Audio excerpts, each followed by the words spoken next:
আরে স্ন্যাক্স বানাতে হবে তো, তাই কি করলাম, ঘরে বেগুন ছিল, অর্ধেক বেগুন ছুলে নিলাম। বেগুনটাকে ছুলে নিয়ে সুন্দর করে ডিজাইন করে মাঝখান দিয়ে কেটে কেটে নিলাম। তারপর একটা মিক্সিং বলে চিলি ফ্লেক্স নিলাম, স্বাদ মতো লবণ নিলাম। তারপর নিয়ে নিলাম কয়েক চামচ বেসন।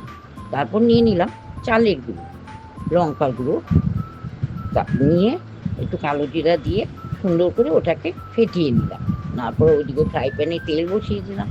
তেলটা গরম হলো পরে বেসনের মধ্যে বেগুনগুলো চুবিয়ে চুবিয়ে একটু নতুন ধরনের বেগুনি করলাম।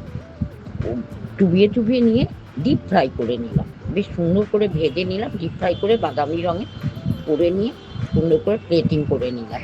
এইভাবে বেগুনি করলাম, লম্বা লম্বা করিনি, ছোট ছোট পিস করে বেগুনটাকে ডিজাইন করে কেটে নিয়ে সুন্দরভাবে করেছি। এইভাবে বেগুনি করো, ডাল দিয়ে খেতে দারুণ লাগে। আমরা তো ডাল দিয়েই খেয়েছি, খুব ভালো লাগলো। এভাবে বেগুনি করে বিকালের কিন্তু চায়ের সাথে স্ন্যাক্স হয়ে যায়। মুড়ি দিয়ে, মুড়ি মেখে চানাচুর দিয়ে আর এরকম বেগুনি নিয়ে খেতে দারুণ লাগে। আমার চ্যানেলে যদি স্ন্যাক্সের রেসিপি দেখতে হয় তাহলে চ্যানেলটাকে সাবস্ক্রাইব করতে হবে তো। তোমরা তো এখনো অনেকে করোনি, নতুন আছো, তারা কিন্তু সাবস্ক্রাইব করে নিও। নিয়ে আমার ভিডিওতে যা যা রান্না আমি দেখাই, আমার রান্নার চ্যানেলে যা যা রান্না হয়, করি এবং করেছি, সবাই কিন্তু চোখ রেখো এবং সাবস্ক্রাইব করে নিয়ে সবাই দেখো। তোমাদের সবাইকে অনেক ভালোবাসা জানাচ্ছি।